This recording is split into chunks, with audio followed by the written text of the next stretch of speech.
ఆదివాసీ నాగోబా జాతర ఏర్పాట్లు ఐటీడీఏ ఆధ్వర్యంలో చురుగ్గా కొనసాగుతున్నాయి. తెలంగాణతో పాటు ఇతర రాష్ట్రాల నుంచి ఇక్కడికి వచ్చే భక్తులకు ఎలాంటి లోటుపాట్లు లేకుండా ఏర్పాట్లు జరుగుతున్నాయి.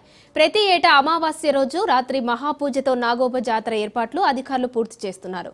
రేపు 11 గంటలకు మహాపూజ కార్యక్రమానికి మెస్రం వంశీయులు తమ పురాతన ఆచారం ప్రకారం వారి సంస్కృతి సాంప్రదాయాలతో భక్తి శ్రద్ధలతో మొదట ఈ పూజా కార్యక్రమాన్ని నిర్వహించడం ఆనవాయితీగా వస్తుంది.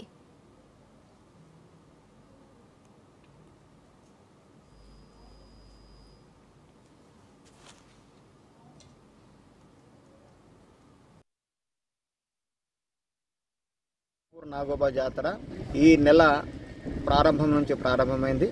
గోదావరి నుంచి నీటిని తీసుకొచ్చినటువంటి మా మెస్రం వంశస్థులందరూ ఇంద్రవెల్లిలో ఇంద్రాయి వద్ద పూజ చేసి 24వ తేదీన వటవృక్షాల కిందికి రావడం జరిగింది.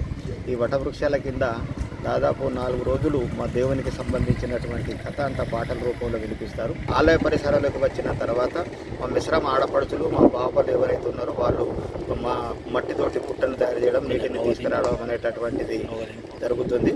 దీనికి కావలసినటువంటి జాతర ఏర్పాట్లకు జిల్లా యంత్రాంగం పూర్తిగా కలెక్టరు, పిఓ గారు, ఎస్పీ గారు పర్యవేక్షణలో ఏర్పాట్లు చేస్తున్నారు. వచ్చే భక్తులకు ఎలాంటి కూడా అసౌకర్యాలు కలగకుండా నీటి వసతి కానీ ఇతర వసతులు కానీ మొత్తం ఏర్పాట్లు చేస్తున్నారు.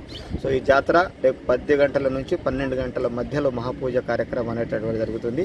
ఈ జాతరకు మధ్యప్రదేశ్, మహారాష్ట్ర, ఛత్తీస్గఢ్, ఒరిస్సా తదితర రాష్ట్రాల నుంచి గిరిజనులే కాగా గిరిజనేతలు అధిక మొత్తంలో రావడం అనేటువంటిది జరుగుతుంది. పుష్యమాసము నిలవంక కడబడిన ఆ రోజు మేము మెస్రం వంశస్థులు అందరూ ఆ దేవుని మురడిని అంటున్నాం. మురడి దగ్గర అందరు జమ అవుతాం. జమ అయ్యి దీపం ముట్టించి తెల్లారి ఈ మహాపూజ కొరకు అటు జనర మండలం కల్మడుగు అని ఉంటుంది, దేవుని నీరు తీసుకొచ్చేది అస్థాన్ మార్గం దగ్గర బయలుదేరుతారు. అది కూడా మా సంస్కృతి ఆచారముగా మొదటి నుంచి పూర్వం నుంచి వస్తున్న ఆ విధంగానే ఆ నాటి నుంచి నేటి వరకు కూడా అదే పద్ధతితో అదే నడకతో మేము నడుచుకుంటున్నాము.